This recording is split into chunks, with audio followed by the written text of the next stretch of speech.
Hello guys, घरगुती विद्या रेसिपीमध्ये आपण ह्या 3 कैऱ्यांचं पन्हं बनवणार आहोत. ते कुकरमध्ये मी लावून शिट्ट्या मारून घेते.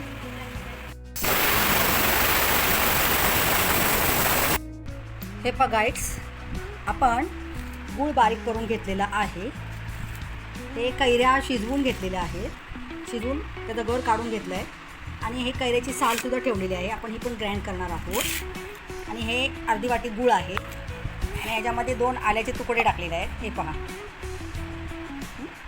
आता याच्यामध्ये आपण वेलची पावडर टाकणार आहोत. 1 चमचा वेलची आहे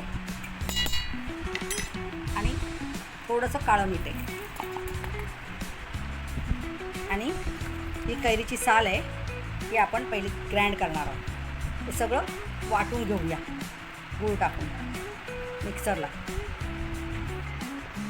हे पहा, आपण मिक्सर ओढून घेऊया.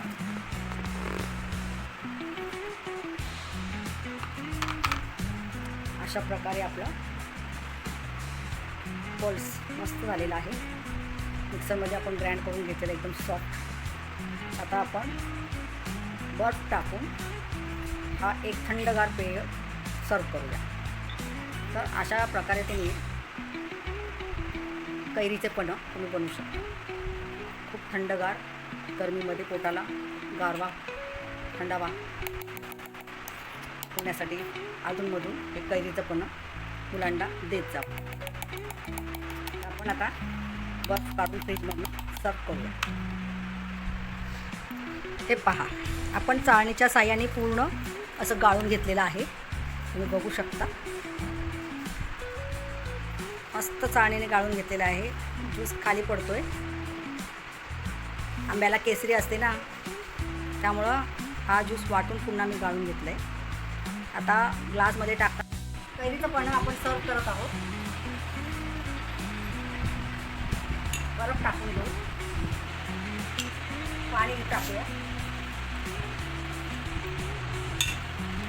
मिक्स करून घेऊ.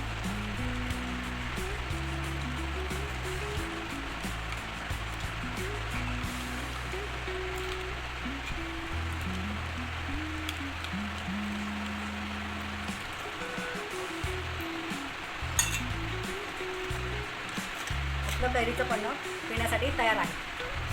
तर हे थंडगार कैरीचं पन्हं आपण तयार केलेलं आहे. उन्हाळा आहे, ते पोटाला गारवा लागण्यासाठी खूप छान आहे. आपण बी आपल्या घरी बनवून कैरीचं पन्हं पिया. आणि माझ्या व्हिडिओला लाईक करा, शेअर करा, सबस्क्राईब करा, ऑलवर क्लिक करा. थँक्यू.